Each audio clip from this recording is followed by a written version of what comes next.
وبيبدأ فيلمنا داخل مطار سنغافورة بكابتن طيار اسمه ترانوس، وهو بيتكلم مع بنته دانيلا وبيطمن عليها، وبيكون بقاله فترة ما تقابلش معاها، وبيقول لها ان هو عنده رحلة طيران وهيحاول ان هو ما يتأخرش عليها وهيرجع البيت في أقرب وقت. وبعدها بيدخل ترانوس لكابينة الطيارة وبيتعرف على المساعد ديلي المرافق ليه في الطيارة، وبيرحب بوجوده وبيتكلم معاه ديلي قبل طلوع الرحلة، وبيعرفوا ان في عاصفة هتقابلهم في الطريق، وبينضم لكلامهم شخص من طاقم الطيارة وبيعرف كابتن ترانوس بتغيير مسار الطيارة عشان العاصفة اللي هتواجههم. وبتروح المضيفة بوني لكابتن ترانوس وبتبلغه ان في موضوع مهم داخل المنافذ الفضائية الخاصة بالطيارة، وبيروح ترانوس وبيعرف ان في انتظاره ضابط ومعاه سجين، وهيكون تأمينه تحت إشراف الخصوصي خوفا من أذية الركاب ولأنه متورط في جريمة قتل وهيتم تسليمه في مدينة تورنت في طوكيو. وبيوافق كابتن تورنس وطلب منه يتحفظ عليه ويراقبه، وبعدها بيروح تورنس يتعرف على باقي طاقم الطيارة ماري وإيزابيلا، وبدأ يأكد معاهم عدد الركاب الموجودين على الرحلة، وطلب الإذن من برج المراقبة في الإقلاع الطيارة، واتجاه مسار الطيارة هيكون لطوكيو. وبالفعل تم التأكيد على إقلاع الطيارة في أمان. وأثناء الرحلة بيتكلم تورنس مع ديلي وبيعرفوا على بنته دانيلا وإنها بتدرس في جامعة كاليفورنيا، وهم بيتكلموا مع بعض بيرصد جهاز الإشارة اللي في الطيارة باقتراب عاصفة، وبيبلغ كابتن تورنس الركاب عن طريق لاسلكي، وبيقول لهم يربطوا حزمة الأمان وإن محدش يتحرك من مكانه. وبيحاول كابتن تورنس يتواصل مع مركز تحكم المطار وبيطلب منه الإذن عشان يرتفع مسافة أعلى ويبعد عن العاصفة، لكن بتتأثر الطيارة بالعاصفة، وبلغ تورنس ديلي يتولى السيطرة مكانه عشان يخرج ويطمن على الركاب. واثناء ما بيطمن تورنس عليهم بتتأثر الطيارة للمرة الثانية، وبينقطع تيار الكهرباء داخل الطيارة، وبيتصاب تورنس في راسه بجرح سطحي، وبيرجع تاني للكابينة عشان يساعد ديلي، وبيقول له ديلي ان الكترونية الطاقة متعطلة ومش هتشتغل تاني. وبيتواصل تورنس مع مركز التحكم بسبب العاصفة وانعدام الرؤية وعدم القدرة على معرفة مسار الطيارة، ولكن للأسف مش بيكون في استجابة مع مركز التحكم بسبب قطع الاتصالات ما بينهم. ووقتها بيفهم تورنس ان نظام الطيارة بالكامل متعطل ومش هيعرف يتواصل مع مركز التحكم، وعلى طول بيبلغ ديلي انه يستخدم البطارية الاحتياطية، وده هيساعدهم خلال 10 دقايق هيتم هبوط الطيارة اجباري قبل ما يفقد الطاقة بالكامل. وبيكون صعب على تورنس تحديد المكان اللي هيتم الهبوط فيه بسبب تعطل جميع أنظمة الطيارة من العاصفة. ووقتها موبايل الضابط اللي مع السجين بيقع منه وبيفك الحزام عشان يروح يجيبه، وبتحاول تمنعه المضيفة إيزابيلا، لكن بسبب فقدان السيطرة على الطيارة بيتصاب الضابط وإيزابيلا بجروح شديدة جدا بتأدي لموتهم. وبيقدر كابتن تورنس يتخطى العاصفة، لكن بيكون فقد السيطرة على الطيارة، وده بسبب تعطل الأنظمة الخاصة بيها. وعلى طول بلغ المضيفة بوني تعرف الركاب بالاستعداد للهبوط المفاجئ. هو بيتكلم تورنس مع ديلي وبعرفه ان الحل الوحيد هو الهبوط في البحر لانه مش عارف يحدد مكان مناسب للهبوط.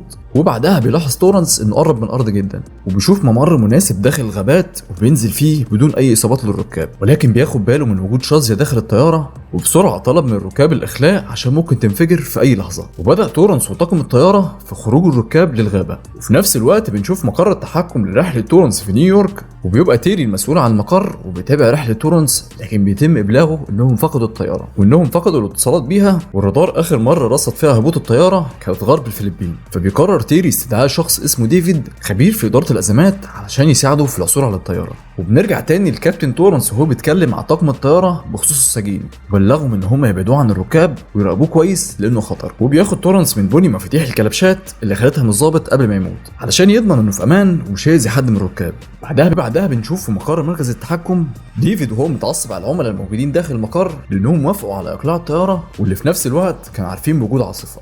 وعلى طول بيقرر انه يبعت فريق من قوات الدعم عشان يبداوا البحث عن الطياره. ووقتها تورنس وديلي بيحاول يوصل لحل لاعاده الطاقه الكهربائيه للطياره، وبتيجي بوني وبتعرفه انها قدرت تفرغ الطياره من الشنط ما عدا الجثث. وبيقرر تورنس يطلع الطياره وينقل الجثث منها، وبياخد اوراق السجين اللي كانت مع الضابط وسلاحه الشخصي. وبعدها بيروح تورنس لديلي وبدا يحسب معاه المسافه اللي هبطت منها الطياره، وبالفعل قدر يعرف تورنس مكان هبوط الطياره وان مكانهم على جزيره في غابه اسمها جولو، وهيكون من الصعب ان قوات الدعم تقدر تحدد مكانهم وتنقذهم. لكن بيقول له ديلي ان وجودهم على الجزيره خطر لانه بيسيطر عليها مجموعه من المجرمين والميليشيات، وان مفيش سلطات حكوميه على الجزيره تقدر تساعدهم في الخروج منها. وبعدها بيروح تورنس يتكلم مع الركاب وبيعرفهم انه صعب فرق الانقاذ تعرف مكانهم علشان تنقذهم، وقرر انه يخرج في رحله بحث عن لاسلكي او نقطه اتصال عشان يقدر يوصل لمقر التحكم ويعرفوا مكانهم. وبيروح للسجين كاسبر وبيفك كلبشات من ايده وبياخده معاه علشان يساعده. وفي نفس الوقت داخل الجزيره بيروح شخص من الميليشيات للقاء جنمار وبيبلغه بسقوط طياره مدنيه قريبه من الجزيره. وقتها جنمار بيبعت جواسيس من رجالته لمكان الطياره علشان يعرفوا ان الطياره مدنيه وانها مش عسكريه علشان ما يكونش في خطوره عليهم. ودانيلا بتعرف من الاخبار ان الطياره الخاصه برحله والدها مفقوده، وبيكون ترانس بيبحث عن وسيله اتصال ومعاه كاسبر، وهو بيتكلم معاه وبيقول له انه عارف الملف بتاعه اللي كان مع الضابط ان هو كان جندي سابق في القوات الخاصه، وسأله عن سبب ارتكابه لجريمة القتل، وبيقول له كاسبر انه انضم للجيش في سن 18 سنة لكنه مش بيرضى يعرفه حاجة عن القضية وبيختفي من الغابة. وقتها فهم ترانس انه هرب، وفي مقر التحكم بيعرف ديفيد ان ترانس كان طيار عسكري وبيشتغل في السلاح الجوي، لكن بعدها اتنقل للطيران المدني. وديلي وقتها قدر انه يحول مسار التيار الكهربي للبطارية ويرجع الطيار تاني للطيارة. وبعدها بيوصل ترانس لمكان مهجور وبيقدر يلاقي فيه تليفون، وبيحاول يتصل بمقر التحكم لكن بتطلب منه العميلة كارمن تأكيد الرقم السري الموجود على شكل الطيار. طبعا بيكون ترانس صغير هدومه مش بيقدر يعرفها الرقم، وبيحاول يفهمها انه كابتن ترانس المسؤول عن الطياره المفقوده، وطلب منها توصله لمركز عمليات الطوارئ، لكن مش بتستجيب العميله لكلامه وبتقفل الخط. وبيقرر يتصل ببنته دانيلا ويطمن عليها، وبيعرفها ان الطياره وقعت على جزيره جولو، وطلب منها انها تبلغ مركز التحكم للرحله علشان يقدروا يساعدوهم بفرق الانقاذ ويقدروا يوصلوا لمكانهم. لكن فجاه بيهجم عليه شخص وبيحاول يقتله في مواجهه عنيفه بينهم، ولكن خبره ترانس العسكريه في القتال بيقدر يتخلص منه وبيقتله. وبيسمع صوت حد قريب منه وبيستخبى ورا المكتب، لكنه بيكون السجين كاسبر وبيديله سلاح خاص بميليشيات، وعرفه انه اشتبك معاهم واخد السلاح بتاعهم. وبعدها بدا ترانس يكتشف المكان اللي هم فيه، لكنه بيلاحظ اثار دم في المكان وجوازات سفر لبعض الاجانب. وجاسبر بيعرفه انه اكتشف كاميرا في المكان وعليها فيديو متسجل لبعض الرهائن واللي بيكون مطلوب عليهم فديه من جماعه الميليشيات. وقتها ترانس بيفهم ان الركاب في خطر وبيقرر يرجع ليهم في اسرع وقت علشان ينقذهم، وبياخد العربيه وبيروح معاه كاسبر. وهم في الطريق طلب منه كاسبر يوقف العربيه وبيقول له ان في صوت رصاص قريب من المكان، وبنعرف ان جماعه الميليشيات اقتحموا الطياره وهجموا على الركاب. وطلب منهم القائد جنمار لائحه بعدد الركاب، ولما بياخدها من بوني سال واحد من الميليشيات انه ساعد ديلي عن الكابتن ترانس، وبيعرفوا ديلي انه مش موجود معاهم لانه بيدور على وسيله اتصال عشان يقدر يتواصل مع القياده. وبتحاول واحده من الركاب تهرب لكن بيقتلها واحد من جماعه الميليشيات، وبيروح القائد جنمار يقتل جوزها وامر الركاب ان هم يتحركوا معاهم والا هيقتلوهم. وقتها بيكون ترانس في المكان وبيحاول يروح ليهم عشان ينقذهم، لكن جاسبر بيمنعه. وبيلاحظ ترانس ان جنمار امر 2 من رجالته يفضلوا في المكان علشان ياخدوا كل حاجه موجوده في الطياره تتعلق بالركاب. وبيروح جاسبر يقتل واحد منهم، وترانس بيضرب التاني وبدا يستجوبه ويساله عن مكان خطف الركاب، ويقدر يعرف منه ان هم موجودين في قريه اسمها داندوليت داخل مستودع قريب من النهر. وديفيد بيوصل له في مقر العمليات مكالمه ترانس مع العميله كارمن، وبعد ما الاتصال اتقطع بينهم اتصل بدانيلا بنته وعرفها مكانهم. وبيقرر ديفيد يبعت فريق دعم لجزيره جولو، وترانس بيرجع للطياره وبيعرف ان ديلي قدر يرجع الطيار الكهرباء واعاد تشغيل الطياره من جديد. وبياخد التيشيرت بتاعه وبيكتب عليه رساله عشان يقدر فريق الدعم لما يوصلوا للطياره يعرفوا مكانهم، وبيعلق الكارنيه بتاعه على التيشيرت. وفي مقر العمليات بيحاول تيري يقترح على ديفيد انسحاب فريق الدعم ويبلغ الجيش الفلبيني يساعدهم، لكن بيعرفوا ديفيد ان الجيش الفلبيني مالوش سلطه على الجزيره وانها تحت سيطره الميليشيات والتنظيمات المسلحه، وان الموضوع خطير جدا. وبيوصل فريق الدعم لمكان الطياره وبيتواصل قائد الفريق مع مركز القياده، وبيعرفهم ان داخل الطياره جثتين للضابط والمضيفه ايزابيلا. وبيلاحظ وجود رساله على تيشيرت ترانس داخل كابينه الطياره، وبيعرف من رساله ان الركاب اتخطفوا كرهاء من الميليشيات. وبعدها بيوصل ترانس وكاسبر لمكان الركاب وبيقتلوا الحرس الموجود على الباب، وبياخد ترانس المفاتيح وبيفتح الباب وبيحررهم، وبدا ان هو يتكلم معاهم ويطمنهم وعرفهم ان هم هيرجعوا تاني للطياره وان فريق الدعم على وصول. وكاسبر بيحاول انه يامن الطريق ليهم، لكن قبل ما يهربوا بالاتوبيس بيرجع ليهم كاسبر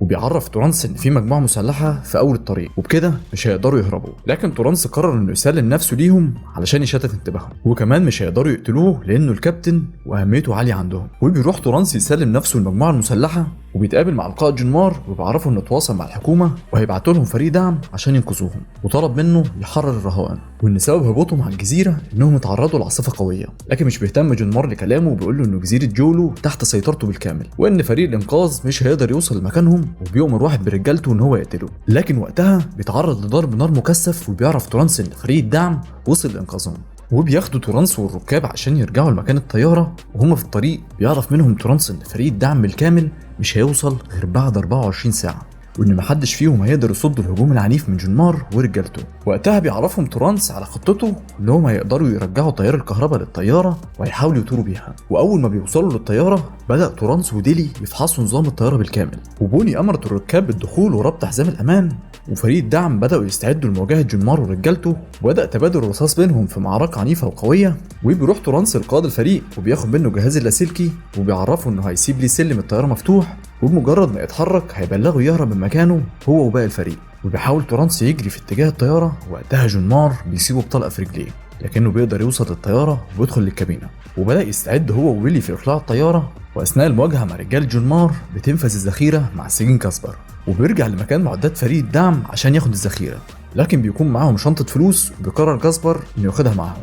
وتورانس بيتواصل مع مركز القيادة عن طريق اللاسلكي اللي أخده من قائد الفريق، وطلب من ديفيد المساعدة في تحديد مكان آمن لهبوط الطيارة، وطلب من قائد الفريق يرجع للطيارة هو وفريقه في أقرب وقت. وقتها بيلاحظ قائد الفريق هروب كاسبر بشنطة الفلوس ودخل جوه الغابة، وجون مار بيهرب بالعربية لقدام الطيارة، وبيؤمر واحد من رجالته يضرب صاروخ RPG على الطيارة، لكن بينقذهم كاسبر في اخر لحظه وبيقتله. وتورانس بيزود سرعه محركات الطياره وبيخبط عربيه جون مار وبيقتله هو كمان. وبينجح تورانس في اقلاع الطياره، لكن بيتعطل محرك الطياره اليمين وبدا يفقد السيطره على الطياره، لكن بيبلغوا مركز التحكم بالهبوط على جزيره سياسي وان الممر الخاص بيهم امن. وبينجح تورانس بهبوط الطياره في امان بمساعده ديلي وبدون اي اصابات للركاب. وقتها بتوصل قوات الانقاذ الفلبينيه وبيتم الدفع بعربات الاسعاف لانقاذ المصابين.